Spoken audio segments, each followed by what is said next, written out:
Sir, सोनोग्राफीमध्ये गर्भपिशवीला गाठ आहे, तर गर्भपिशवी काढणं गरजेचं आहे का? सगळ्यात महत्वाचा विषय असा आहे की सोनोग्राफीचा गाठ कुठे आहे आपल्याला हे कळणं गरजेचं आहे. ट्रान्सव्हिजनल सोनोग्राफी केली तर आपल्याला कळेल. आता ती जर फायब्रॉइड असेल आणि तो कुठे आहे त्याचं लोकेशन आणि त्याची साईज हा खूप महत्वाचा विषय आहे. त्याची साईज, आता फॉर एक्झाम्पल एखाद्या पेशंटला त्रास होत असेल, खूप ब्लिडिंग होत आहे आणि खूप पोट दुखतंय, पाळीत अंगावर जास्त जात आहे, बाकीचे प्रेशर सिम्पटम्स आहेत, तर ती गाठ मोठी असावी.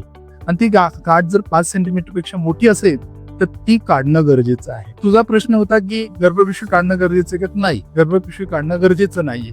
परंतु पेशंट जर रेग्युलर तिच्या जवळपास असेल आणि गर्भपिशवी त्याबरोबर खराब असेल तर गर्भपिशवी काढतात. पण ज्या पेशंटला प्रेग्नन्सी हवी असेल, ज्या पेशंट वयाने 30-35 वयाचा आहे, त्या पेशंटला गर्भपिशवी काढण्याची गरज नाही.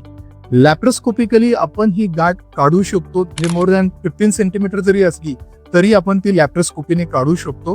आणि अशा स्थितीत गर्भपिशवी काढायची गरज नाही. गर्भपिशवीला टाके पडतात आणि गर्भपिशवी सेफ असते. गाठी काढायच्या, गर्भपिशवी नाही.